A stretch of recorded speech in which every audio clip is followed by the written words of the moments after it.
شروع اللہ کا نام لے کر جو بڑا مہربان نہایت رحم والا ہے۔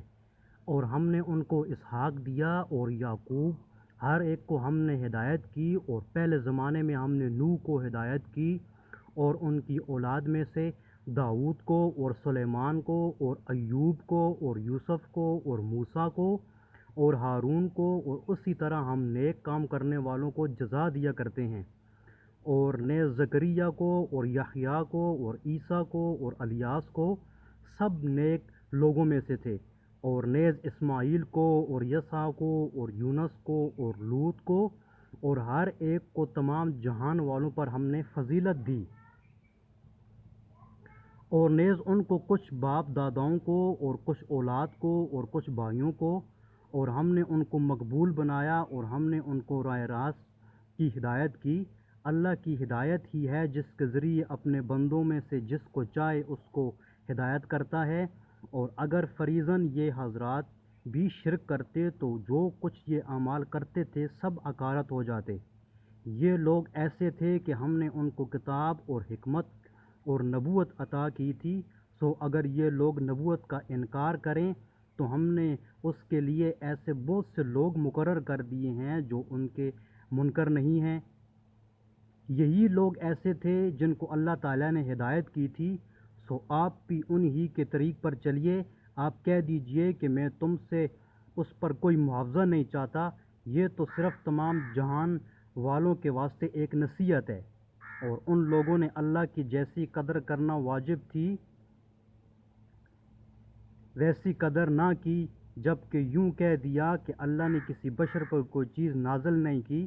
آپ یہ کہیے کہ وہ کتاب جس نے نازل کی ہے، جس کو موسیٰ لائے تھے، جس کی کیفیت یہ ہے کہ وہ نور ہے اور لوگوں کے لیے وہ ہدایت ہے، جس کو تم نے ان متفرق اوراق میں رکھ چھوڑا ہے، جن کو ظاہر کرتے ہو اور بہت سی باتوں کو چھپاتے ہو، اور تم کو بہت سی ایسی باتیں بتائی گئیں جن کو تم نہ جانتے تھے اور نہ تمہارے بڑے۔ آپ کہہ دیجئے کہ اللہ نے نازل فرمایا ہے، پھر ان کو ان کے خرافات میں کھیلتے رہنے دیجئے۔ اور یہ بھی ایسی ہی کتاب ہے جس کو ہم نے نازل کیا ہے، جو بڑی برکت والی ہے، اپنے سے پہلی کتابوں کی تصدیق کرنے والی ہے، اور تاکہ آپ مکہ والوں کو اور آس پاس والوں کو ڈرائیں۔ جو لوگ آخرت کا یقین رکھتے ہیں ایسے لوگ اس پر ایمان لے آتے ہیں، اور وہ اپنی نماز پر مداومت رکھتے ہیں۔ اور اس شخص سے زیادہ کون ظالم ہوگا جو اللہ تعالیٰ پر جھوٹ تہمت لگائے یا یوں کہے کہ مجھ پر وحی آتی ہے، حالانکہ اس کے پاس کسی بات کی بھی وحی نہیں آتی۔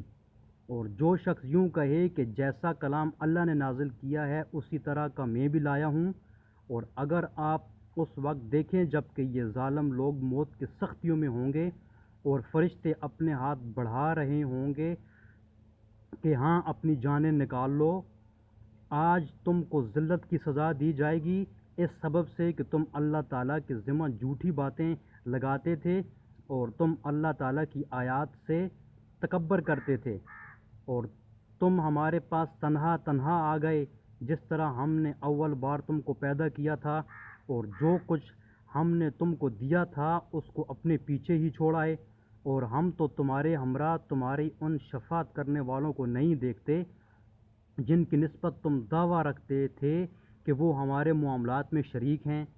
واقعی تمہارے آپس میں تو قطع تعلق ہو گیا ہو، اور وہ تمہارا دعویٰ سب تم پر کیا گزرا ہوا۔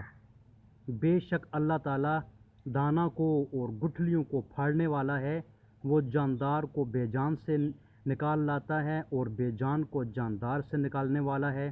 اللہ تعالیٰ یہ ہے، سو تم کہاں الٹے چلے جا رہے ہو؟ وہ صبح کا نکالنے والا ہے، اور اس نے رات کو راحت کی چیز بنایا اور سورج اور چاند کو حساب سے رکھا۔ یہ ٹھہرائی بات ایسی ذات کی جو کہ قادر ہے، بڑے علم والا ہے۔ اور وہ ایسا ہے جس نے تمہارے لیے ستاروں کو پیدا کیا تاکہ تم ان کے ذریعے سے اندھیروں میں، خشکی میں اور دریا میں بھی راستہ معلوم کر سکو۔ بے شک ہم نے دلائل خوب کھول کھول کر بیان کر دی ہیں ان لوگوں کے لیے جو خبر رکھتے ہیں۔